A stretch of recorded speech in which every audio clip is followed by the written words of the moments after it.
श्रीमद्भागवतं शास्त्रं कलौकीरेण भासितम्। श्रीमद्भागवत शास्त्र जो है जीवों के कल्याण के लिए ही है मेरे भैया।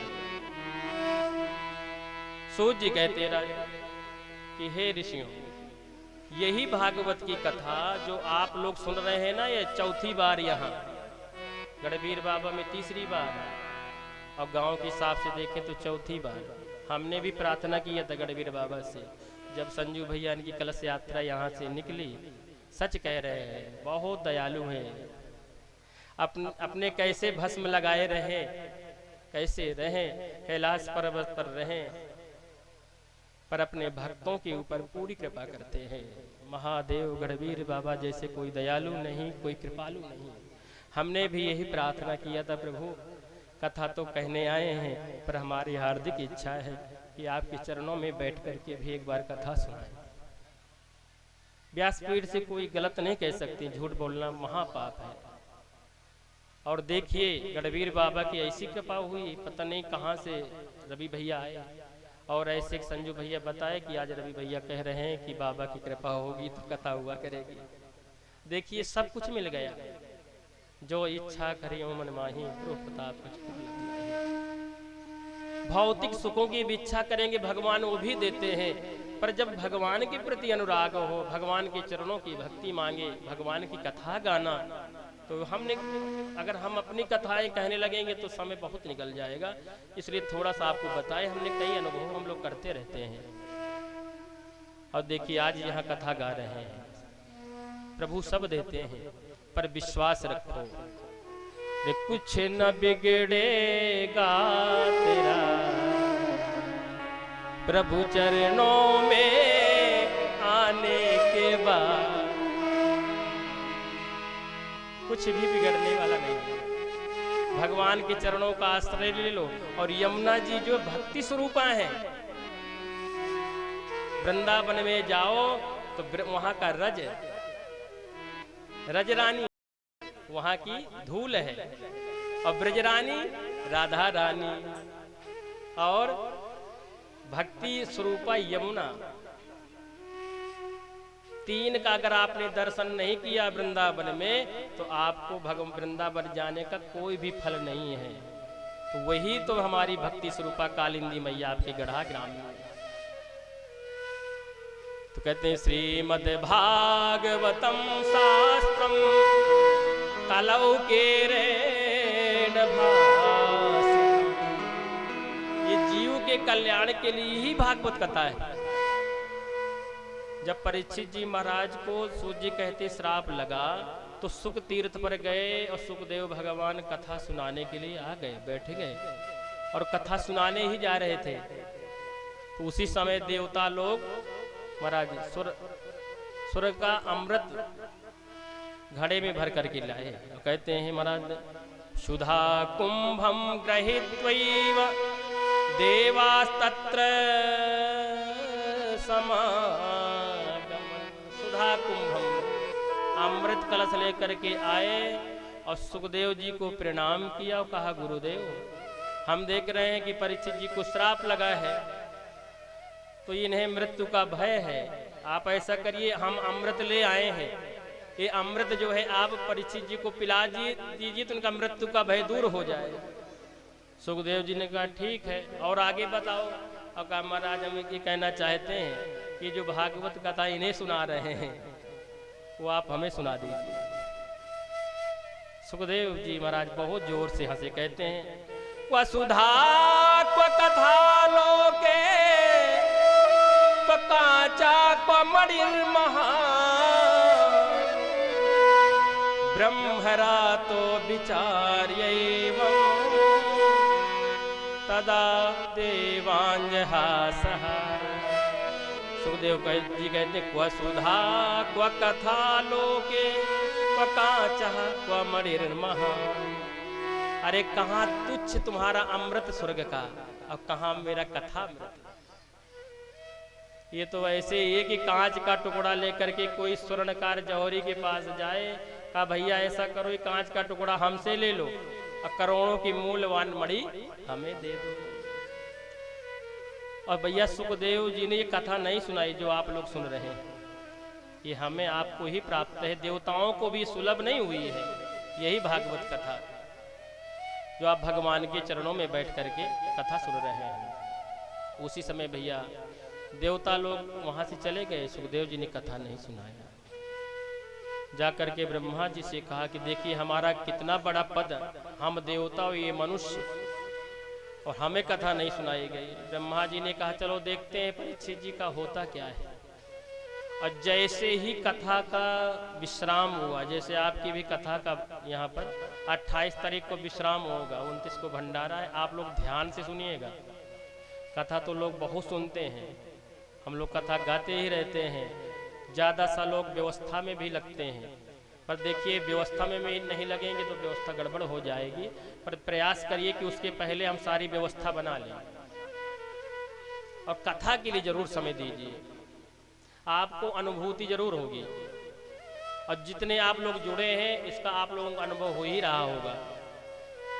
तो ऐसे ही जैसे परीक्षित जी को कथा परीक्षित जी ने सुना भैया, और जैसे 7वें दिन का विश्राम हुआ, सप्ताह यज्ञ पूर्ण हुआ, तो कथा के प्रभाव से तो देखिए तक्षक ने तो काटा, तक्षक तो सभी को काटता, तक्षक कौन है? मृत्यु है, सभी को यहाँ से जाना है। आया है सो जाएगा राजा रंग के फकीर, कोई सिंहासन चढ़ चला, कोई बंधा, जाना तो सभी को है। हो सकता है हमारे आप ये न मान लें कि मैं बाबा हूँ दादा हूँ पहले मैं जाऊंगा, जिसका समय हो सकता है पहले नाते ही टपक जाए। पर इस तरह से अपने को दुखी मत करें, क्योंकि ये मृत्यु लोक है, ये वैकुंठ लोक नहीं है। जो यहाँ आया सबको जाना है, सबका टिकट बना हुआ है। तो आप बड़े बड़े लोग ऐसे दुखी हो जाते हैं, अरे राम राम मैं कैसे बना हूँ, मेरा पुत्र चला गया नाती, मैं कैसे, मुझे तो पहले चला जाना चाहिए। अरे तुम धन्य मनाओ कि अभी तुमने कुछ ऐसे पुण्य किए तो भगवान ने तुम्हें यहाँ अभी रखा है।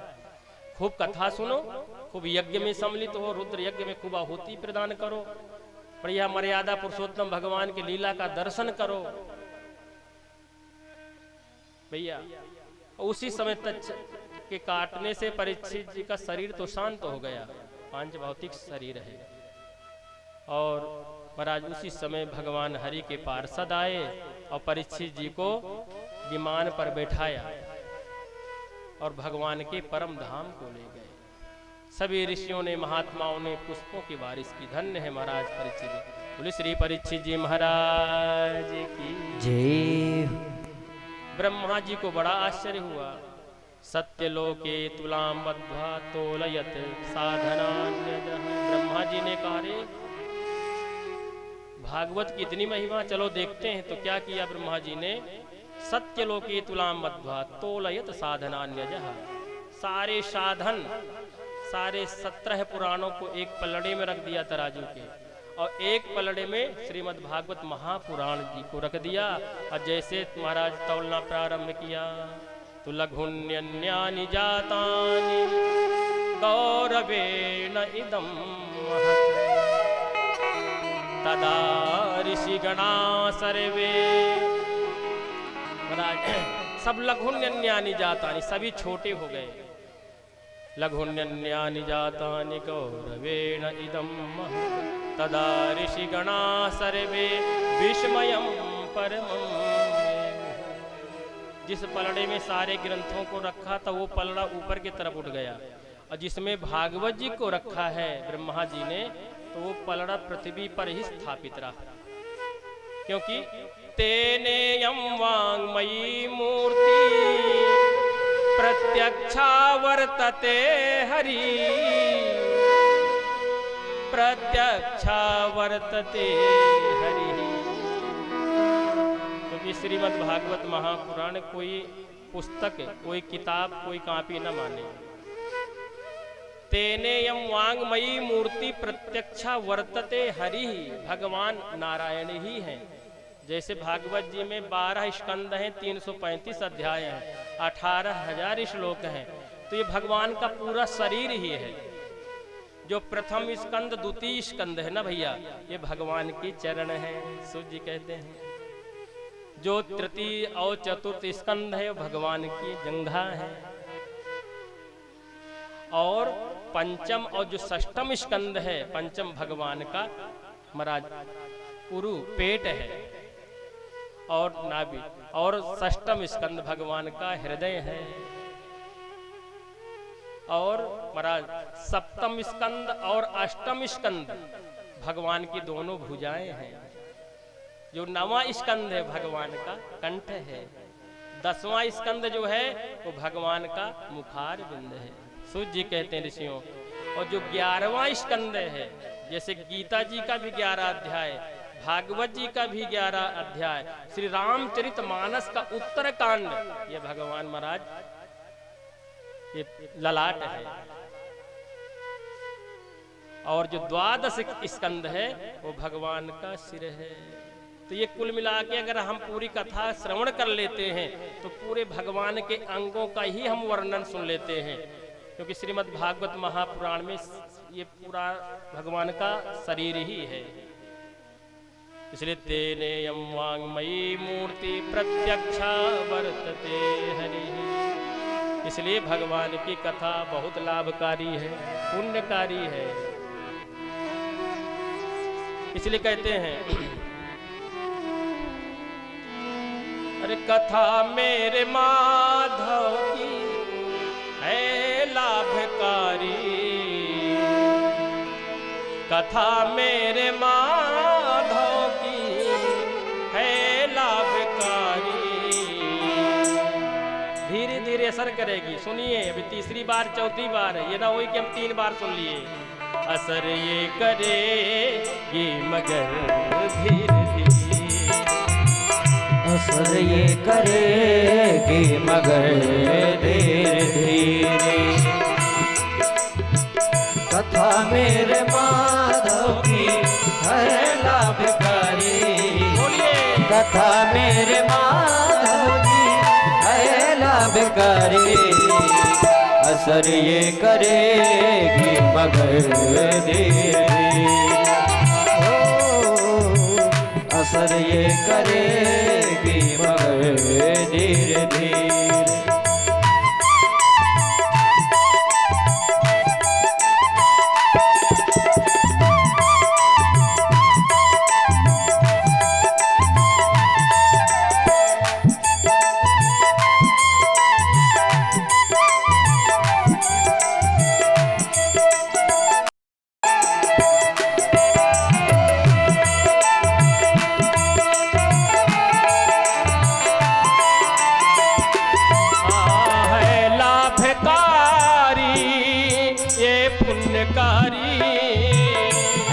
लाभकारी है पुण्यकारी, है लाभकारी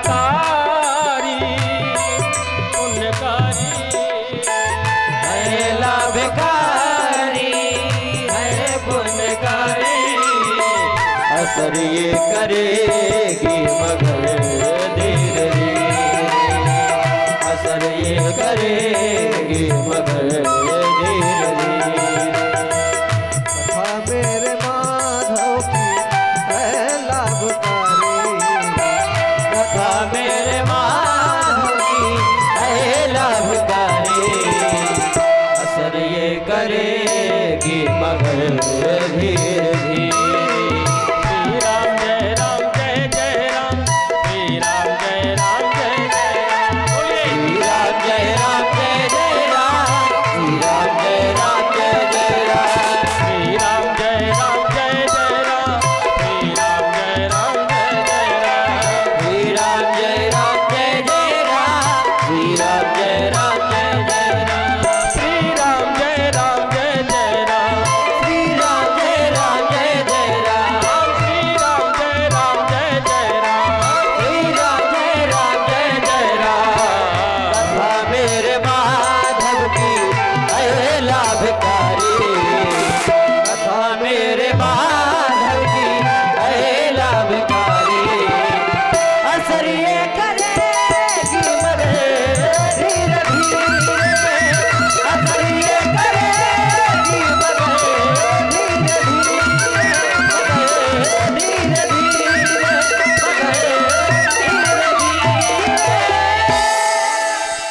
इसलिए ये न मान लेना कि हमने कथा सुन लिया 3 बार हो गए 10 बार हो गए, लगे रहिए। कितने लोगों को वर्ष बीत गए महाराज। तो इसीलिए रामचरित जे सुनत अघाही, रस विशेष जाना तिन नाही। जब आपको ये लगे कि बहुत हो गई कथा, बहुत सुन लिए, तब मान लेना कि अभी आपने कथा सुना ही नहीं। इससे तो मन भरना ही नहीं चाहिए। नहीं नहीं, गढ़वीर बाबा और दीजिए, निरंतर एक कथा चलती रहे, यही भगवान से प्रार्थना करिए। हे गढ़वीर बाबा, साल में ये शुभ अवसर प्रदान होता है, तो ऐसी कृपा करिए इसी तरह मंगलमय रुद्र महायज्ञ, मर्यादा पुरुषोत्तम भगवान की रामलीला और ये कथा हमें मिलती रहे। तैयारी बना लिया करिए, तारीख भैया ने निर्धारित कर दिया है। नहीं लोग मुहूर्त निकलाते, इस तारीख कब निकाला जाए, ये तारीख निर्धारित है 22 से 28 दिसंबर। तो जब तारीख निर्धारित है तो पहले से ही तैयारी बना लीजिए। अभी देखिए हमारे भैया जो आर्मी के हैं वो आए हैं, मैं भैया का नाम नहीं जानता हूँ, दीपक मिश्रा जी, बहुत प्रेम है भगवान के चरणों में। कहा महाराज जी यही का अरबी भैया ने जो कार्ड छपाया इसी को दिखा करके, ऐसे महाराज ड्यूटी होती छुट्टी मिलती नहीं आर्मी में। इन्हीं की सुरक्षा बेचारे आज वहाँ पहरा दे रहे हैं तो हम लोग सुरक्षित हैं। पर देखिए भगवान के चरणों में कितना प्रेम है, इन्होंने पहले से ही समय बना लिया था कि उसमें हम जाएंगे। तो इसी तरह आप लोग भी महाराज YouTube के माध्यम से, धर्म पाठशाला के माध्यम से कथा जो लोग भी सुन रहे हैं वो तो लाभ ले ही रहे हैं, पर साल में जब निर्धारित है समय तो हम यही चाहेंगे आप जहाँ पर भी हैं एक बार यहाँ बैठ कर के कथा सुनिए। लाभ तो आपको वहाँ भी मिल रहा है, पर सन्मुख होई जीव मोहि जबहि, जन्म कोटि अघनासहि तबहि। जब जीव भगवान के सन्मुख होकर के बैठ कर के कथा सुनता है तो उसका एक अलग ही आनंद है। इसलिए भगवान के चरणों में आइए। गढ़वीर बाबा के आप बहुत भक्त हैं, हम देखते रहे, बहुत निष्ठा है मेरे भाई, बड़ी श्रद्धा है। तो एक बार जो है जरूर यहाँ जहाँ पर भी आप हैं आप छुट्टी लेकर के आइए, रुद्र यज्ञ की आहुति में बैठिए और भगवान की कथा सुनिए। रात्रि में ये कथा सुना, फिर मर्यादा पुरुषोत्तम भगवान की राम जी की लीला का भी अवलोकन करिए। तो भैया ये कथा मंगलकारी लाभकारी है। सूत जी सनकादिक ऋषियों ने कहा महाराज जब इतनी लाभकारी पुण्यकारी कथा है तो 7 दिन में कहे होती है, बढ़िया चलने दीजिए 15 दिन 20 दिन 1 महीना साल भर। सूत जी कहते महाराज भगवान ये जो भागवत की 7 दिन की परंपरा है, ये जो है नारद जी ने सनकादिक ऋषियों से कथा सुनी थी हरिद्वार में। सनकादिक ऋषियों ने कहा सूत जी महाराज हम जानते हैं कि सनकादिक ऋषि कभी भी बद्रीनाथ धाम छोड़ के नहीं जाते हैं, वहीं रहते हैं चारों भाई, सनक सनंदन सनातन और सनत कुमार। और नारद जी 2 घड़ी से ज्यादा कहीं ठहरते नहीं हैं। तो ये कथा कैसे हो गई? हरिद्वार में नारद जी ने 7 दिन ये बैठ करके कथा सुनी, ये संभव कैसे हो गया? कहते हैं क्या हुआ भाई, ये जो सनकादिक ऋषि ने 4 वेद है मेरे भाई। जिस समय भरद्वाज जी हमारे चित्रकूट गए हैं तो भरत जी भैया, उसी समय भरद्वाज जी ने 4 वेदों को भेजा है, जाइए भगवान का मार्गदर्शन करिए। तो ये 4 वेद हैं। बाबा जी ने रामचरितमानस में दर्शाया है कि ब्रह्मानंद सदा लयलीना, ब्रह्मानंद सदा लयलीना, देखत बालक बहु कालीना, देखत बालक बहु कालीना, रूप धर्यो ननु चारिव बेदा, रूप धर्यो जन चारिव बेदा, रूप धर्यो जनु चारिव बेदा, रूप धर्यो जन चारिव बेदा, समदर्शी मुनि विगत विभेदा, समदर्शी मुनि विगत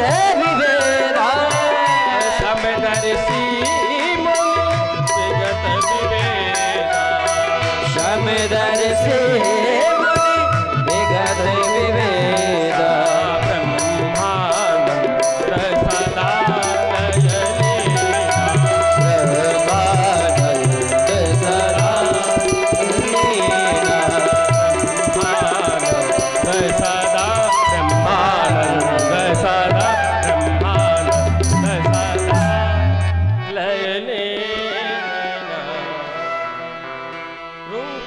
जनु चारियों वेदा, तो चारों वेद हैं।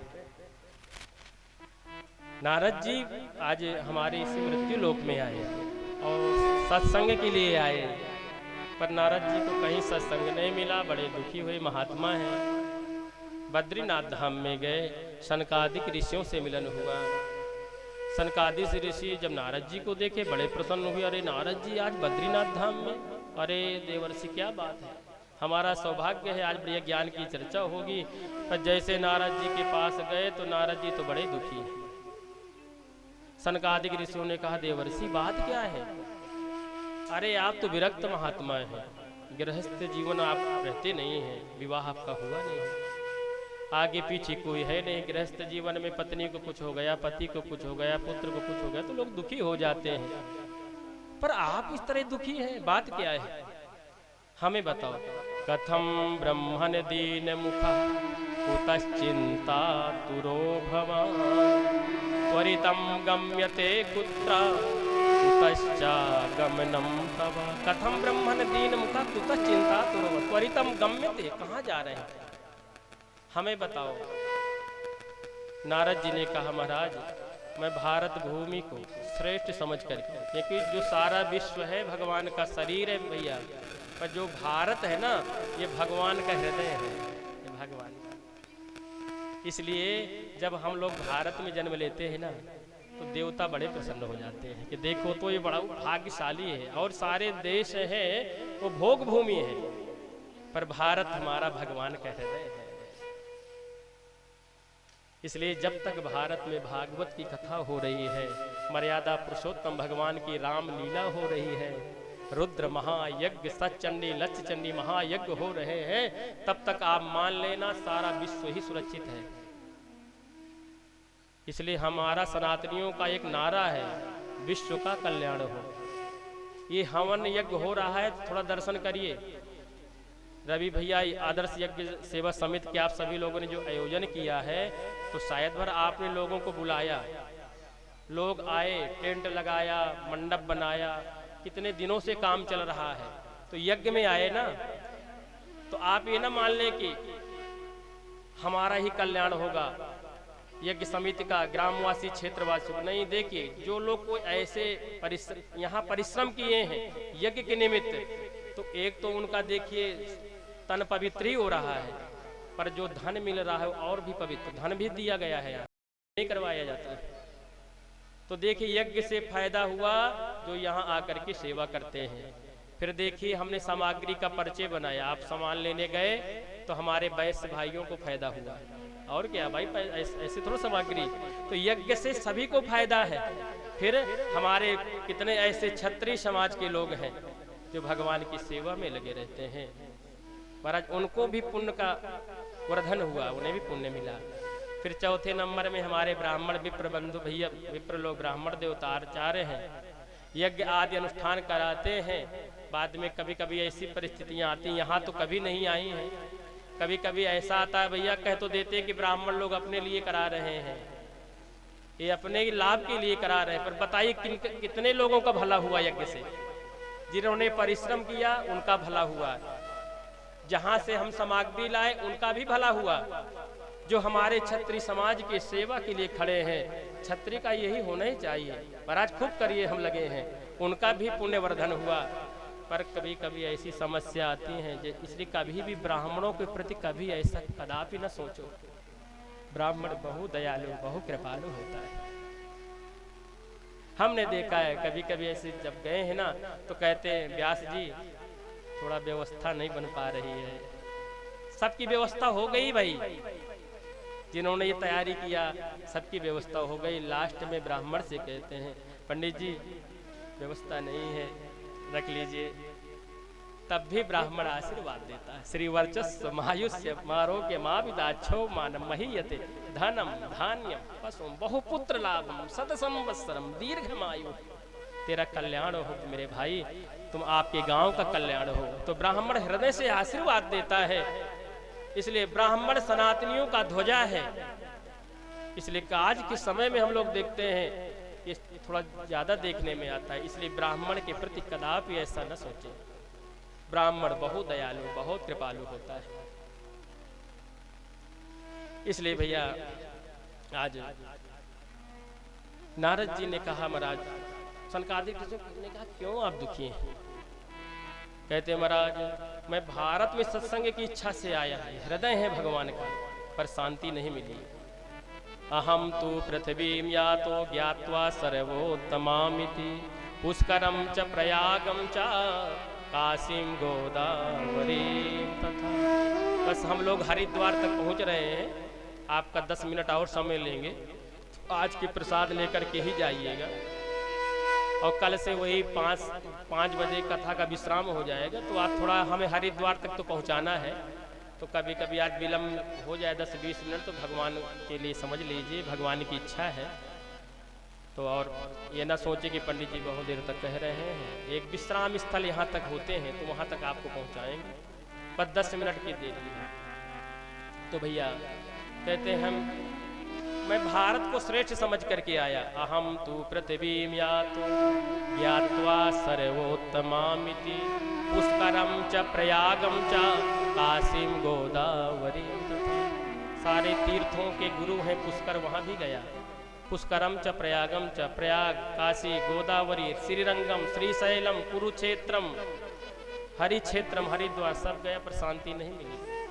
महाराज संत महात्मा लोग भी महाराज पाखंड परायण हो गए।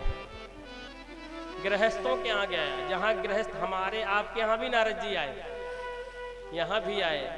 तरुणी प्रभुता गे ही श्याल को बुद्धिदायक कन्या विक्रयणो लोभा दंपति नाम च कलकनम। तरुणी प्रभुता गे है, नारद जी कहते महाराज घर में नई नई बहुओं की चलती है, किसी से सलाह मशविरा करना तो श्याल को बुद्धिदायक साले साहब को बुलाया जाता है। माता पिता जी से कोई सलाह नहीं, चाचा चाची से कोई संबंध नहीं, बस साले साहब को बुलाया जाता है। श्याल को बुद्धिदायक। नारद जी कह रहे, हम नहीं कह रहे हैं। कन्या विक्रयणो लोभात, कन्याओं का क्रय विक्रय होने लगा है महाराज। 1-1 करोड़ में शादी होती हैं। हम लोग ब्राह्मण हैं, हम लोग जाते रहते देखते रहते महाराज, 1-1 करोड़ में शादी। कन्याओं का क्रय विक्रय होने लगा है। और ध्यान रखना, लोग सतर्क हो जाएं। जिस कन्या को देखने के लिए पूरा परिवार जाता है, बुआ फूफा मामा मामी, चकाचक बढ़िया माल बुआ छानेंगे, अब बाद में देखना कहते हैं फोन करके बताएंगे, वहाँ नहीं उत्तर देते हैं, 2 दिन 4 दिन फोन नहीं आता है। फिर देखना वो बिटिया जब पहुँचती है ना, जब पूरा घर वाले देखने आते हैं, हाँ वो बिटिया फिर अकेले पूरे खानदान को देख लेती है। जिस परिवार को वो बिटिया को देखने के लिए सब लोग आए थे ना, और जब बिटिया पहुंच जाती बहू रानी बन करके, तो हाँ पूरे खानदान को अकेले ही देख लेती है। बोले वृंदावन बिहारी लाल। इसलिए सावधान हो जाइए। कहते एक व्यक्ति गया संत के पास, कहा महाराज मैं बहुत दिनों तक जीना चाहता हूँ। अच्छा बहुत दिनों तक जीना चाहते तो ऐसा करो। क्या महाराज? ऐसा करो कि तुम विवाह कर लो। तो कहा क्या महाराज विवाह करने से उम्र ज्यादा बढ़ जाएगी क्या? कहा नहीं नहीं, जब विवाह कर लोगे ना तो महाराज तुम्हारी इच्छा बंद हो जाएगी ज्यादा जीने की। विवाह भर कर लो तुम, जब विवाह कर लोगे तो तुम्हारी जो इच्छा है ना कि मैं ज्यादा दिनों तक जीऊं, तो फिर वो तुम्हारी इच्छा नहीं रहेगी। नमक दाल रोटी चावल व्यवस्था में जब लग जाओगे तो बोले वृंदावन बिहारी लाल जी। इसलिए जब भी जाओ, अब समय बदल चुका है, इसलिए हमें तो भैया ऐसी बिटिया चाहिए जो हमारे घर को संभाले। ये जो मांग चल रही ना कि मेरा लड़का इतना हो गए तो इतना ले, वो देख लेना, वो सब बाहर से देखने में है, न तो समय से सो पाते हैं और न उन्हें शांति मिलती है। कबीरा सब जग निर्धना, धनवंता नहीं को, धनवंता सोई जानिए, जाके राम नाम धन हो। राम धन, राम नाम रूपी धन होना चाहिए। बिटिया ये बताओ पूजा वगैरह करती कि नहीं करती भाई? अच्छा रोटी वोटी बना लेती है कि नहीं? हमें ऐसी बहू चाहिए जो हमारी बिटिया बन के ही आ जाए। हमारी बिटिया दूसरे घर गई, अब एक बिटिया और आ जाए, फिर देखिए उस घर का महाराज। तो नारद जी कहते मैंने फिर सोचा कि चलो चलते हैं वृंदावन, बांके बिहारी लाल, वहां देखा जाए। तो वृंदावन में गया तो महाराज क्या देखा कि एक जो है नवयुवती मैया बैठी और उसके सामने दो वृद्ध पुरुष लेटे हुए हैं, बहुत सी माताएं बहनें बैठी हैं। तो नारद जी ने कहा महाराज मैंने विचार के भाई चलो ठीक है, वृंदावन भगवान का घर है, पर वृंदावन तो भगवान का घर है। भगवान से किसी ने पूछा कन्हैया आप वृंदावन तो में बड़े महाराज रास रचाए हैं, बड़ा नृत्य करते हैं, क्या आपका घर है? भगवान ने कहा नहीं भाई ये मेरा घर नहीं है। फिर आपका कौन सा घर है? कहे हम तो भाई द्वारकाधीश हैं, हम द्वारिका में रहते हैं। फिर वृंदावन? कहा है वृंदावन ये जो है हमारे प्रेमानंद जी महाराज कहते हैं राधे। वृंदावन में जय श्री कृष्ण थोड़ा बोलते हैं, क्या बोलते हैं? राधे राधे। रिक्शा वाला भैया राधे राधे। तो हमारे बिहारी जी कहते हैं भाई ये हमारे राधा रानी जी को घर है और उन्होंने ही हमें यहाँ रख लिया है, इसलिए राधे राधे। ये वृंदावन हमारे राधा रानी का है, हमारा तो द्वारिका के राजा है, हम वहाँ जय श्री कृष्ण वहाँ चलता है।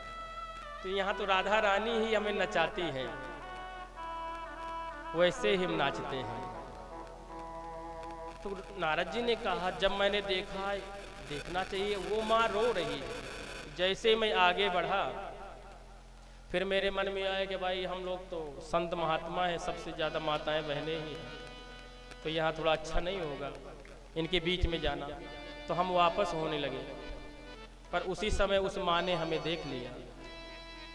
अरे नारद जी रुकिए, भो भो साधो क्षणम तिष्ठा, क्षणम तिष्ठा मच्चिंता मपिनाशय, दर्शनम तव लोकस्य सर्वथा गहरम परम।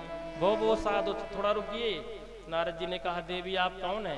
का अहम भक्ति रीति ख्याता, इमौ में तनयो मतौ, ज्ञान वैराग्य नामानो काल योगे न जर्जरौ।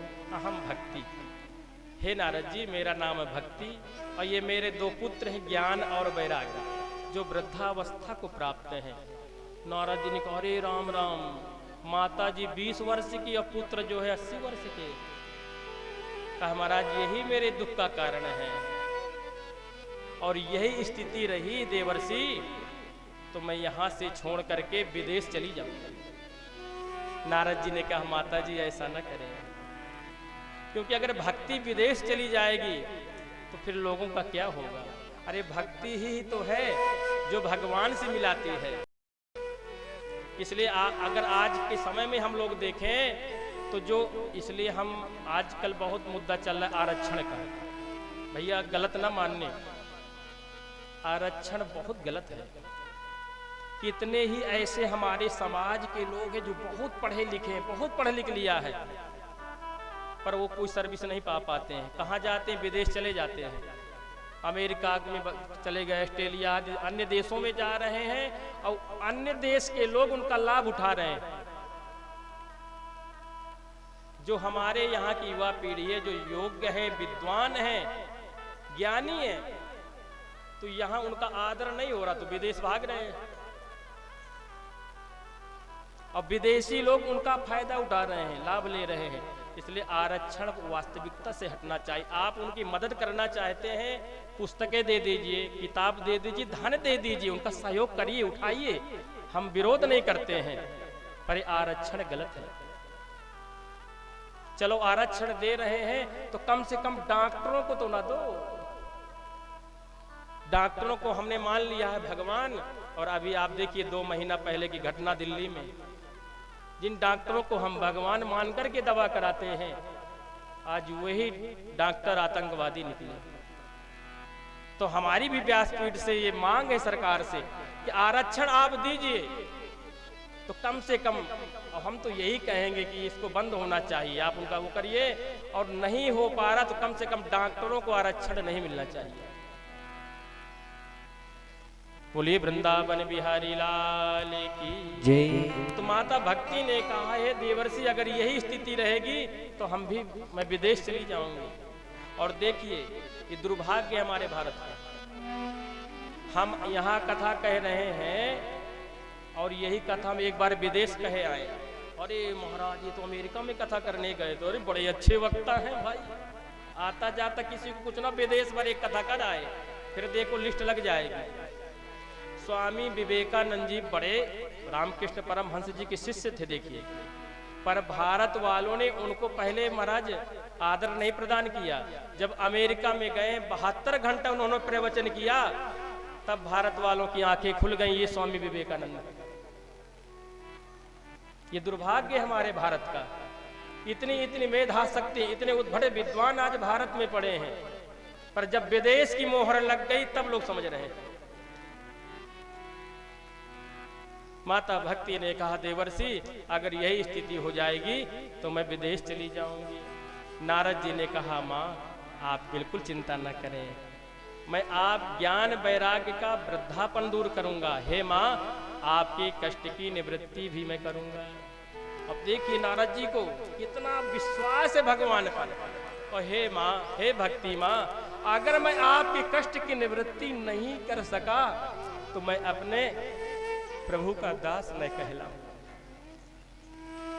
हमें विश्वास है गढ़वीर बाबा में, आप ये मानते कि मैं ही कर रहा हूं, बस यही तुम्हारे पतन का कारण है, यही अभिमान है जो भगवान के चरणों में तुम्हारा प्रेम नहीं हो पाता है। कोई उत्तरोत्तर आगे बढ़ रहा है तो तुम पैर खींचते हो। इतिहास गवाह रहेगा मेरे भाई, जो हमारे छोटे छोटे बच्चे, भगवान चले इसी तरह कार्यक्रम चलता रहे, कहीं लोग कहेंगे कि हमने भी देखा था, कथा होती थी साल में 7 दिन रामलीला रुद्र महायज्ञ। तो इसलिए समस्त ग्रामवासियों से, क्षेत्रवासियों से मेरा आग्रह है, अगर छोटी छोटी बातों में कोई कहा सुनी हो जाए तो उनको टालिए, ये मंगलमयी कथा में आप आइए और रवि भैया का और हाथ मजबूत करिए।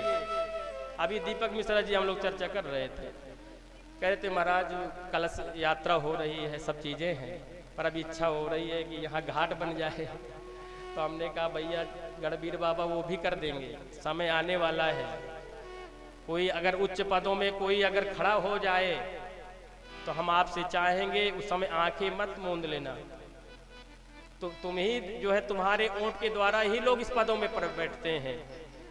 तो इसलिए हमारे विशेष आग्रह है, अगर जो कोई पद में नहीं है और ये हमें कथा मिल रही है, यज्ञ हो रहा है, रामलीला हो रही है, अगर मुझे विश्वास है गढ़वीर बाबा के चरणों में, कि हमें विश्वास है कि जब ऐसे व्यक्ति को उच्च पदों पर बैठा दोगे तो देखना वो दिन भी दूर नहीं होगा, तो 26 में हम लोग देखेंगे तो घाट बनना भी प्रारंभ हो जाएगा। ये हमें विश्वास है। इसलिए हमें जब ओट देने का समय आए तो आंखें मत मूंदना, उस समय दर्शन करना। हमें एक कीमती मूल्यवान ओट किसे देना चाहिए,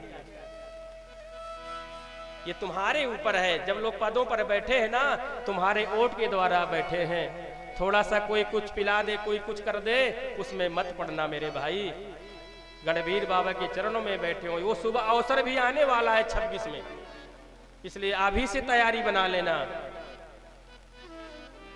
ये ज्ञान का दीपक अगर जलता रहेगा तभी हम सबका कल्याण है। तो मेरे भैया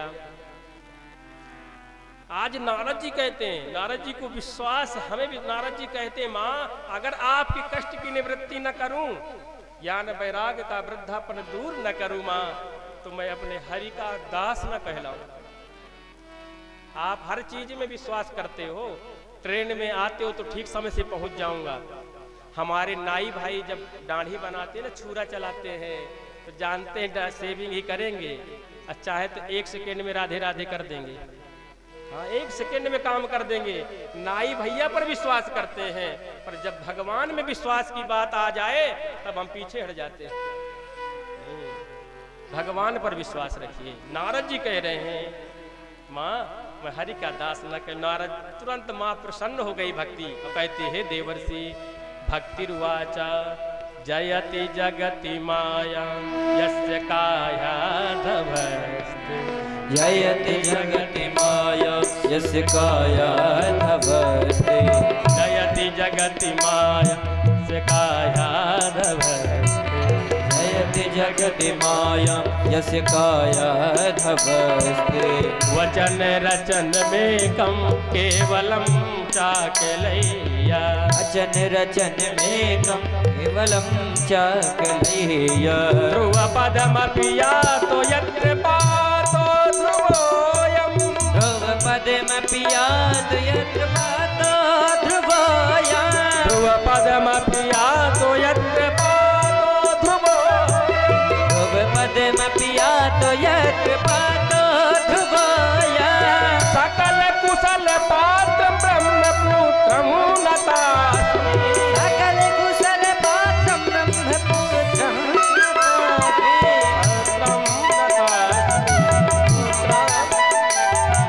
जयति जगति माया जयति जगति माया यस्य काया धवस्ते।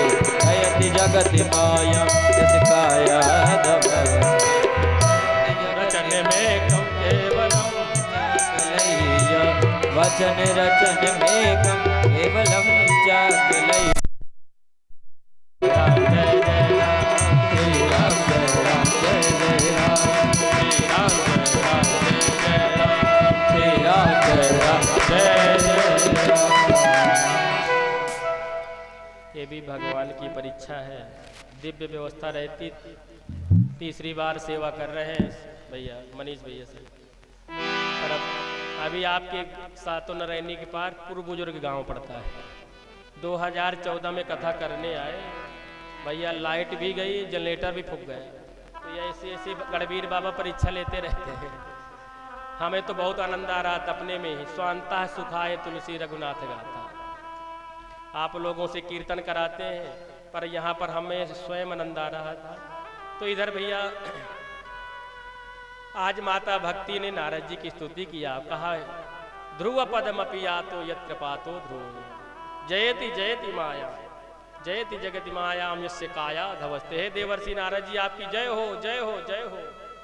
आपके ही शिष्य हैं प्रहलाद, और आपके ही शिष्य हैं ध्रुव जी महाराज, जो भगवान को प्राप्त कर लिए। ध्रुव पदमपि यातो यत्र पातो ध्रुवोऽयम्। ध्रुव जी ने 5 वर्ष की अवस्था में भगवान के परम धाम को प्राप्त कर लिया। तो आपकी जय हो जय हो। और नारद जी ने कहा देवी चिंता न करें, वृथा खेद यसे बाले अहो चिंता तुरा कथम। श्री कृष्ण चरणाम भोज स्मर दुखम गमिष्यति। भगवान का चिंतन करो भक्ति मैया। और नारद जी वेद वेदांत घोषैश्चा गीता पाठैर मुहुर्मुहु। महाराज ज्ञान वैराग्य को वेद वेदांतों का पाठ, उपनिषदों का पाठ, गीता पाठैर मुहुर्मुहु, गीता जी का बार बार पाठ करने लगे। वो बैठते हैं और फिर गिर जाते हैं। आकाशवाणी हुई नारद जी सत्कर्म करो। नारद जी ने कहा इससे बड़ा सत्कर्म क्या होगा। वेदों का पाठ कर दिया, उपनिषदों का पाठ कर दिया, कहा संतों के पास जाओ उनसे पता चलेगा।